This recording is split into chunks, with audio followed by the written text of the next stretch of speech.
Greetings, everybody, and welcome back to Ascension Arc, the show where we take one of my many unbuilt characters and give them roughly a month's worth of time to build them up to a usable status and see what they can truly go for. This month, we are playing what might be the most underused character in the entire game, bar maybe Alloy. This is Candace, a Hydro support unit that infuses normal attacks with Hydro and buffs normal attack damage, but has basically never seen a team where she's been one of the best options. It is super unfortunate because Candace's actual design is stellar. She might be one of the prettiest characters in the entire game, and she's also the only character that I know of that has a physical shield, and that annoys the hell out of me, so I'm kind of happy to see her up today. Issue with Candace. Candace is so underplayed that there is not a build recommendation, nor is there a score to go for in the Genshin Impact Raider.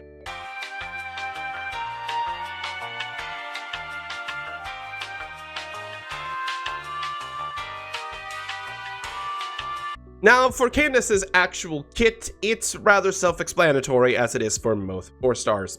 Her hold the skill works the same way as Beidou. You basically stand still and start blocking damage when holding down the button for a while, and once you've held the button long enough or absorbed enough damage, you let out one massive slash of Hydro damage.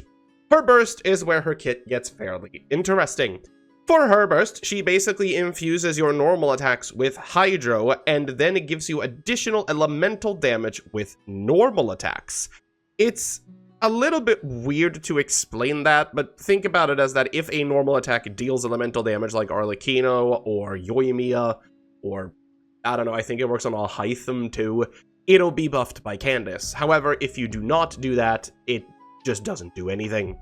Now, of course, because the burst actually infuses you with Hydro, it will increase your Hydro damage, so give or take, right?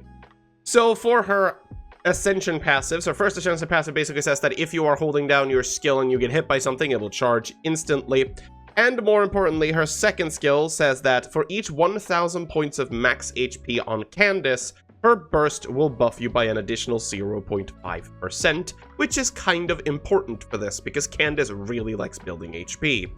Something we also have to talk about when it comes to Candace is the fact that her C6 is basically mandatory for a lot of her teams. She suffers the same way that Faruzan does in that aspect, in that she isn't really viable to use pre-6, but it's at the very least something. Why she is so good at C6 is because of her C6 constellation, the Overflow. When characters, excluding Candace herself, affected by the Prayer of the Crimson Crown, which is her burst, deal elemental damage to opponents using normal attack, an attack will be unleashed that deals AoE Hydro damage equal to 15% of Candace's max HP, and this triggers every 2 seconds. So she does an additional AoE attack from off-field, which actually deals a significant amount of damage if you're building her on max HP. As for weapon choices for Candace, you have a couple of options, but it depends on the team you intend on playing her with. If you're playing her as the Hydro support in the backline to infuse, Favonius Lance is basically her go-to weapon and should not be changed out.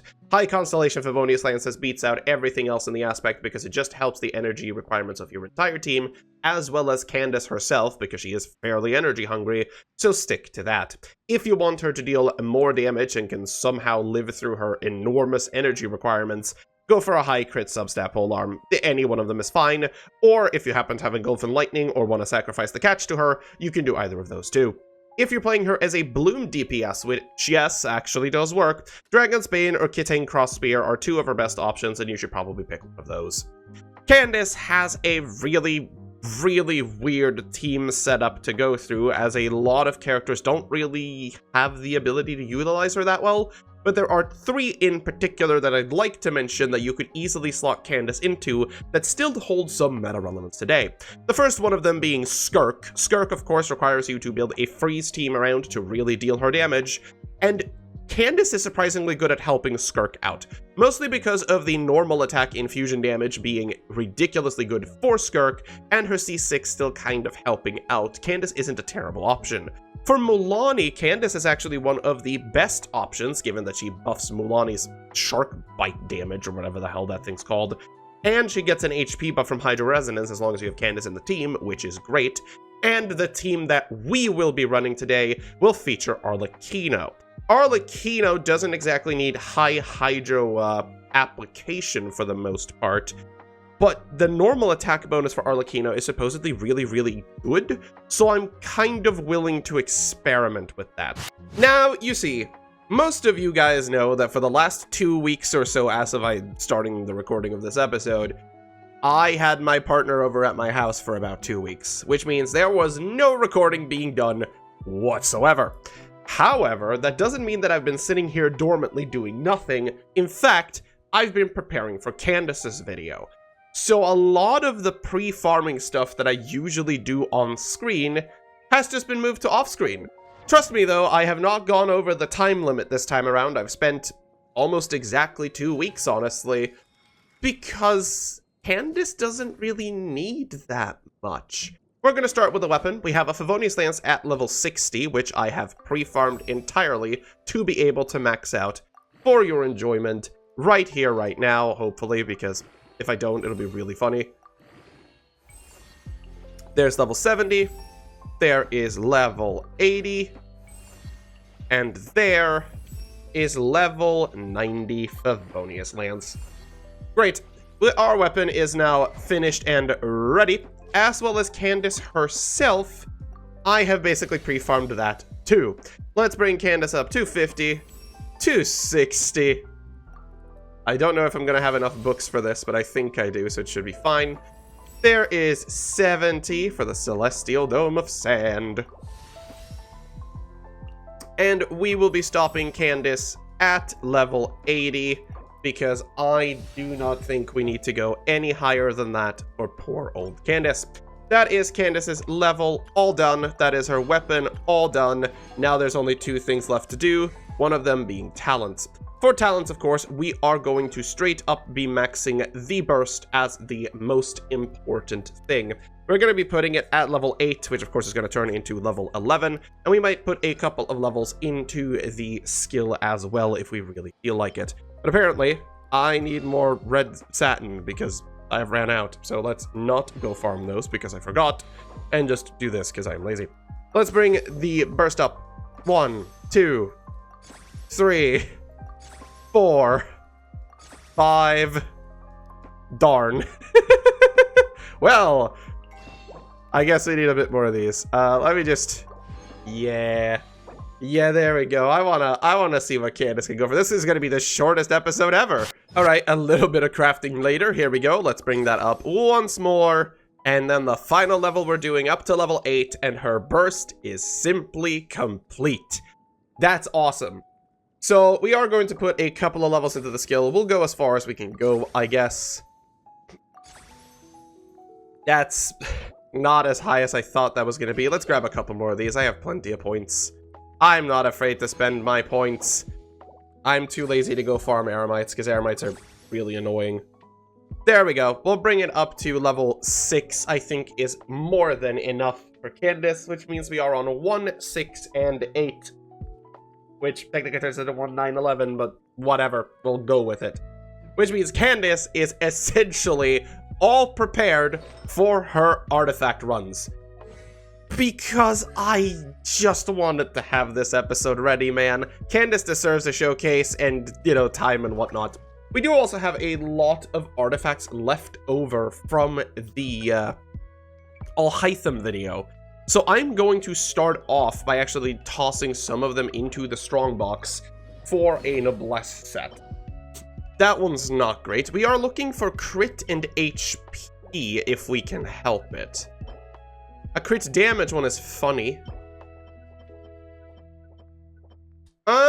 This flower might actually be perfect. Crit damage, crit rate, energy recharge, HP percent. There's not a single bad roll on this at all. We're keeping that.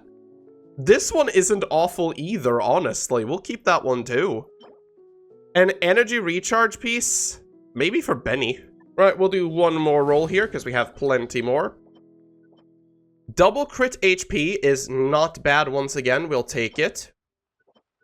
Oh, look, a healing bonus piece for Benny. We're getting some Benny pieces today. Oh, crit rate, crit damage, attack HP. Candace is eating good today. So yeah, as you can see, a lot of people are playing 2-piece Millilith and 2-piece Emblem of Severed Fate, or full Emblem. I won't be doing that because I am not crazy. Some people are just cracked at this video game, but we're definitely giving her this flower. This flower is outstanding. We're giving her this feather, which is really, really good. I don't know if she runs energy recharge. No, she runs HP percentage, and I kind of figured. But it is whatever. I don't know what she wants for a goblet. HP percentage. Well, that was very easy. And we definitely want to give her the... Oh, she uses HP percentage as her headpiece. That's quite peculiar. We have this crit rate piece, which I think we're going to run because she's on Favonius. I think I would rather do that than run an HP. But if we get a good HP piece, we'll run that, I guess. That is a fairly nice HP, Sans. I'm not against that one at all. Actually, that's pretty sick. Are we just gonna blow past the entire build process of this video and just get it done immediately? Because if that's the case, that's kind of crazy. This one is not bad at all. That leaves a goblet where we just need an HP percentage goblet, which I should have a couple of. But unfortunately, none of them that are very good, which I guess makes sense. Honestly, the amount of pre-build done to Candace here is kind of insane. But I'm not going to be complaining, like, at all. I kind of want to roll this flower, because this flower looks incredible. I just want to see where it goes. Ooh, it's really good. It's still really good. That's still really good.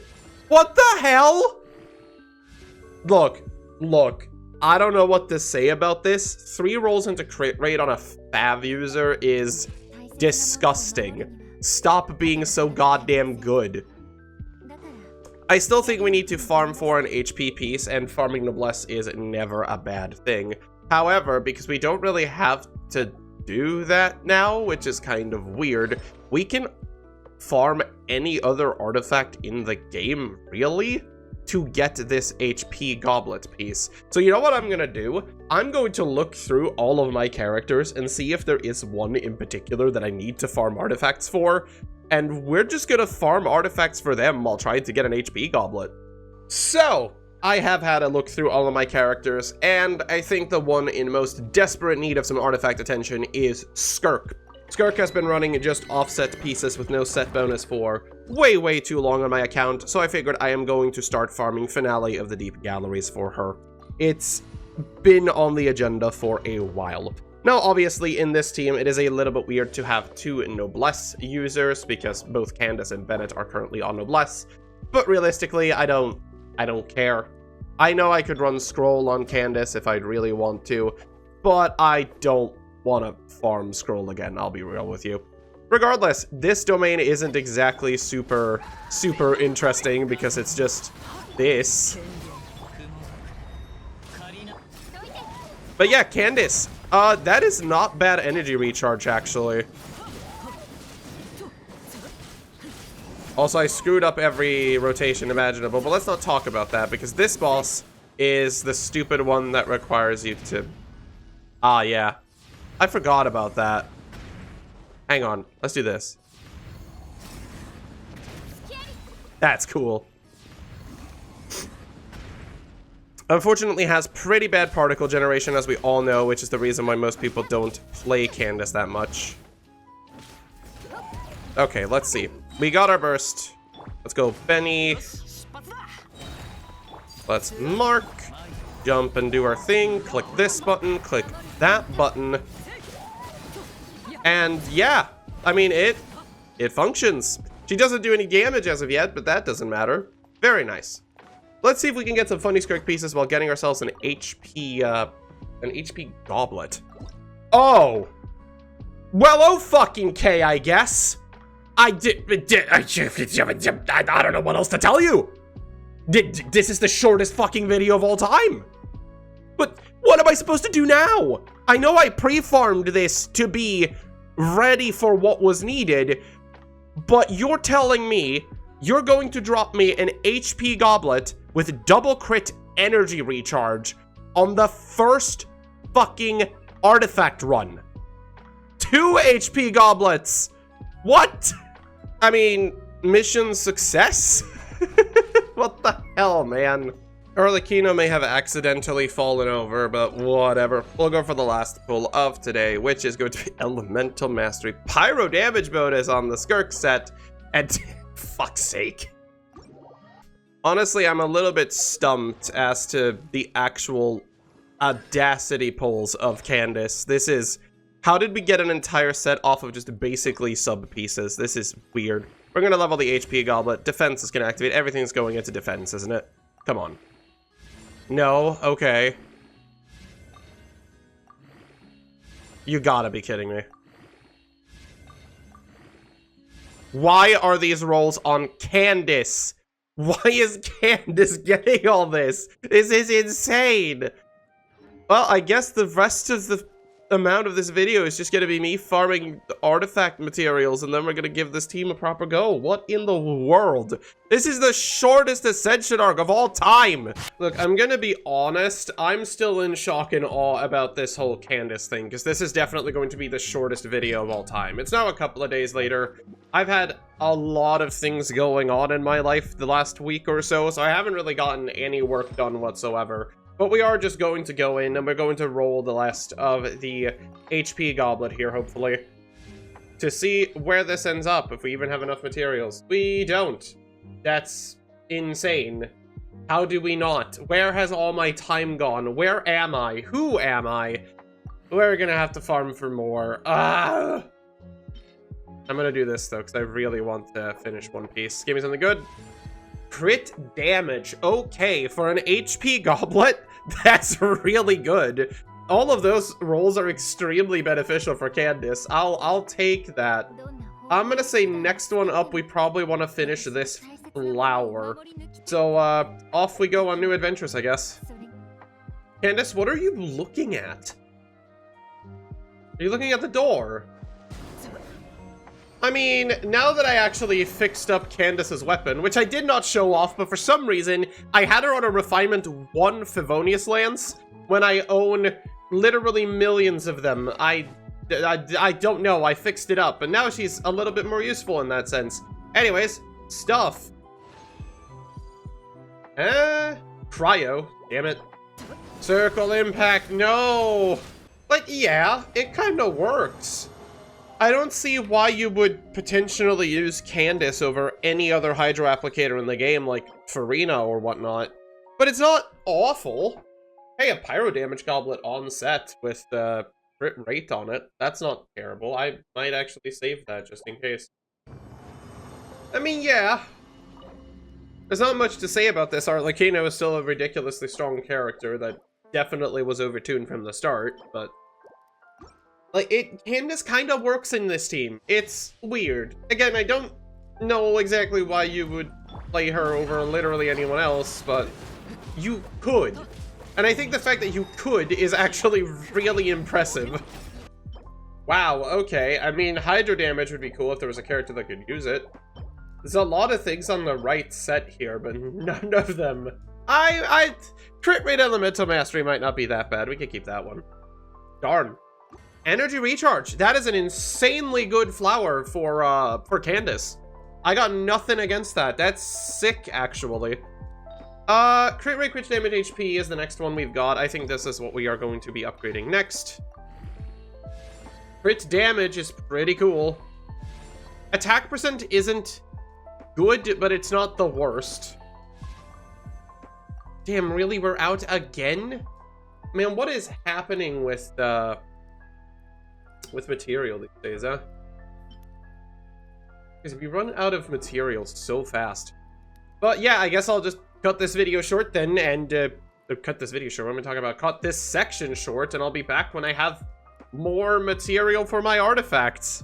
All right, we are back roughly a week later from the last part of this, though give or take a little bit, because at this point time is irrelevant.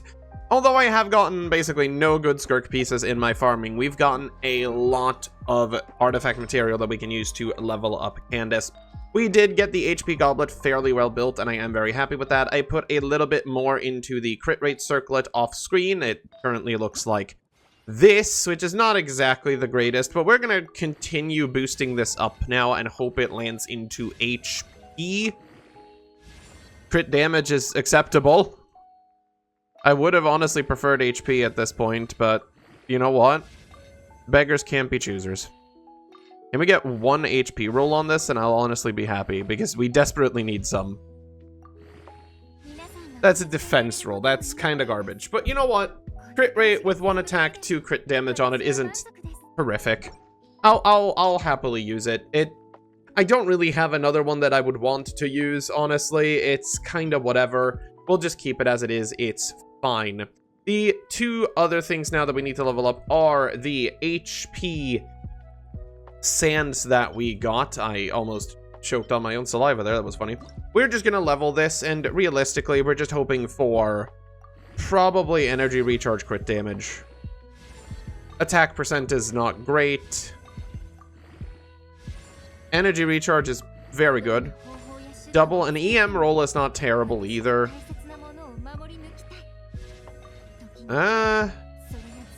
2 attack rolls on this one kind of sucks, but it's the HP stat we really want, so it's like fine. And the last thing we're going to do is we're going to do the feather that we have here, which is double crit and HP in both. So no matter what this rolls, it's good. HP percent is great. Crit damage is definitely okay. And nothing left. Great. We are just going to start pouring in 5-star artifacts here because I'm very lazy. More crit damage. Very good. Some might say I'm crazy for doing this, but trust me, I've been farming for this video for a while and I'd like it to be done. Here we go. Final one. Crit rate. That is actually an astonishingly good feather for Candace. I can't even be mad. But with that, we basically have our Candace build completed, for better or for worse. She is rocking 64 to 122, given the fact that she is on a Favonius lance. That is very, very good. Her energy recharge is at 168%, but again, with Favonius, she should probably be fine. Her constellation is C6. Her talents are 6 and 8, which is the highest we were going to go for Candace, because let's be honest here, she doesn't really have that much use outside of 2 particular teams. But to give her a showcase in those 2 particular teams, how about we head to the Spiral Abyss and actually give her a shot? Now, the problem with 412 this time around, as it always is that we are very hard locked into what characters we can kind of use. The first side just requires Bloom, and we don't really have a way around that. For Chamber 2, we can kind of do whatever we want with the Frost Knight Hera and the Yumkazor. And the third half is kind of whatever as well. So we'll be playing our teams on the second half this time around, simply because otherwise I don't feel like we'd be doing a lot. Alright, it's Arlecchino time. Let's see how bad this is gonna go, because I'll be honest, I'm still not very good at playing Arlecchino, so yeah, no, it's not like what I'm doing is gonna be helping that much. But I think we do it in this order. We punch a little bit, we do a little bit of bap, a little bop, and then we kind of push them out of Bennett's ring, unfortunately, which is just really annoying, but I mean, we're getting reverse vapes, which is not exactly what we want, but it's surely doing something. I'm not entirely sure what the best rotation order for Candace even is. Definitely not what I just did there, that's for sure, but the thing is, we're getting a lot of energy recharge off of Candace thanks to the fucking, whatever it's called. We're gonna hop, bop, we're gonna do this, we're gonna do a little swirly business, we're gonna stab one more time, we're gonna activate Candace Burst, we're gonna do our little thing, and we're gonna hope that does something. I mean, it isn't great, I'm not gonna be lying and telling you that this is amazing or anything, but like, it's functioning. Again, I am also not very good at playing this character to begin with, so I am not exactly representing it well. I think we can now go bop, we can go bop, we can do a little bit of a spinny move, we can drop a shield here, we can activate this, we can go do Arlecchino things. There was 180k there. There was 180k there, that's not bad. I'm not gonna say it's good either, necessarily, but, you know. It's also not the worst thing I've ever experienced, which should definitely be saying something.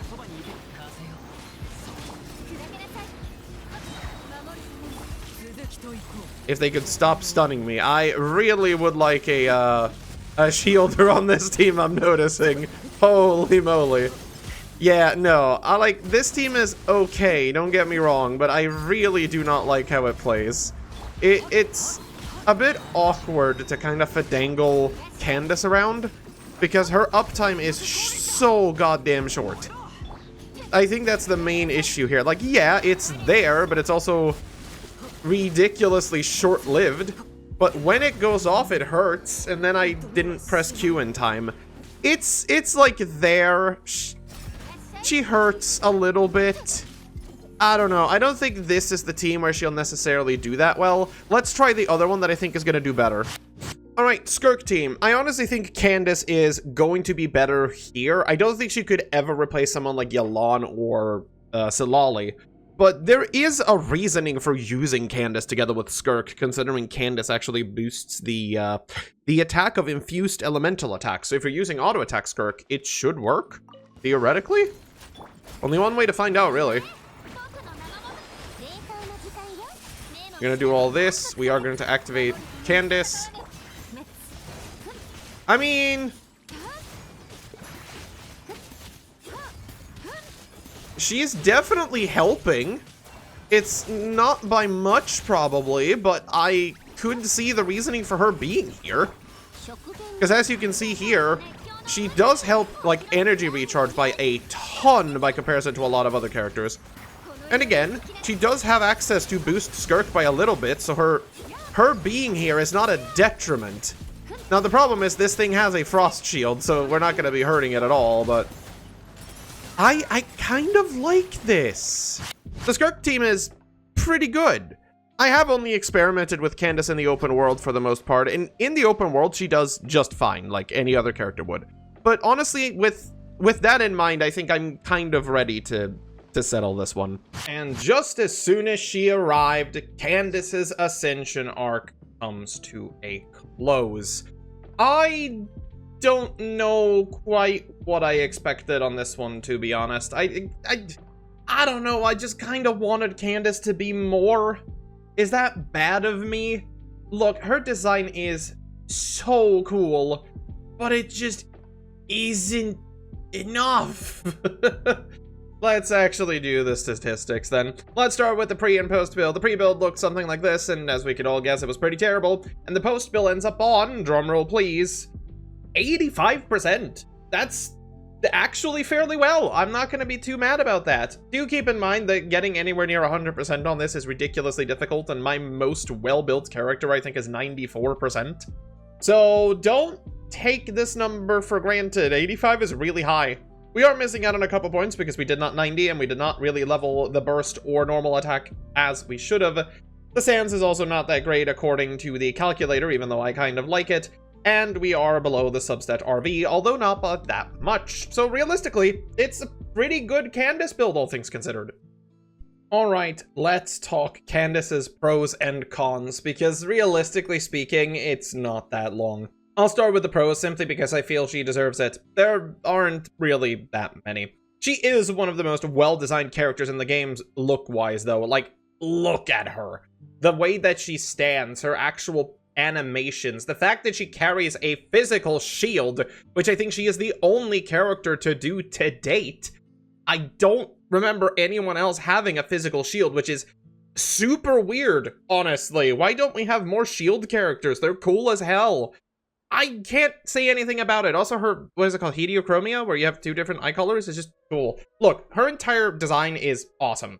And for what it is worth, both in positive and negatives, she has an extremely unique kit. The fact that she buffs elemental infused attacks makes her a super creative character design that unfortunately doesn't really have a niche of her own, which leads us into her negatives. She is most likely the most niche character in the entire game.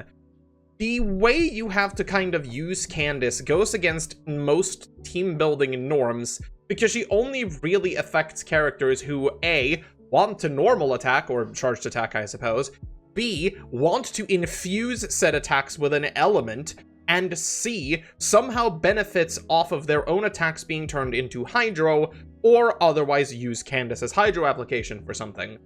And you'd be surprised that there aren't that many characters that really fit that bill. There's a couple of them from the olden times, like Ayato can kind of use Candace's infusion, Yoimiya can kind of use it too, and Skirk and Arlecchino that we saw earlier. But the list is pretty exhaustive. There's not a lot of leeway in what teams you'd want to build with Candace. There's also the fact that she has one of the highest ER requirements in the entire game, given that her skill generates very few particles and she is basically entirely reliant on Favonia's procs to really get her energy going. She also, unfortunately, has a very low damage output, most likely so from her low application, which kind of sucks. If her burst triggered more often, it could actually be really, really good. Then we have the two biggest negatives for Candace in general, one of them being that she has a hard requirement of C6, and attempting to use her before that is a complete waste of time. C6 is what enables Candace to do any off-field hybrid application at all, and her burst damage increase simply isn't enough to ever warrant running without having that little bit of extra oomph. And possibly the biggest negative for this character, she is an off-field Hydro unit. There is a lot of competition in that role. Xingqiu as a free-to-play option is possibly the best one we have. Yelan is absolutely incredible and also buffs damage, just flat damage, it doesn't have to be infused attacks. And then we have Farina, which is quite literally game-breaking. There just isn't a need to pick up Candace and play her, which absolutely sucks. Now, as with all characters, we are going to be rating Candace based on the scale on whether or not I will continue to play her. And unfortunately, this will be the first character that goes on the benched tier. I'm just sorry to say to everyone who enjoys playing Candace, good on you, but I have so many other Hydro characters on my account that fulfill basically every role better than Candace does. I have Farina with her signature weapon, which is just Farina. I have Yelan at a fairly built level. I have Xingqiu if I need to bring it in. Hell, I've got Kokomi. I have Barbara. I have Aino, I guess. Like, there's just no need for me to ever be playing Candace. And while that sucks, because again, I do genuinely like her design, she just does not fit anywhere in any team that I could possibly think of that can't just be replaced with someone else. But sad parts aside, we do have something more fun to talk about, because we have the vote for the next Ascension Arc, which is great. Now, weirdly enough, this was actually an incredibly close race once again, and for I think the first time, the YouTube members have actually decided the outcome of this one. For this vote, we had a vote between Kaya, Dea, Chaska, and a mystery option, Pyro. And by the vote on YouTube, Chaska actually won with 34% to Kaya's 32%. However, when accounting for all of the members' votes, which, by the way, you can become a member down in the description, gives you an extra bit of oomph for this series, Kaya actually comes out on top with 2 votes, which means that next time, we're gonna be building the man who keeps telling us that cryo is always more effective in the rain. As always though, if you enjoyed this video despite the mess that it was, leave a like, leave a comment on what you'd like to see next, and as always, remember to stay safe out there.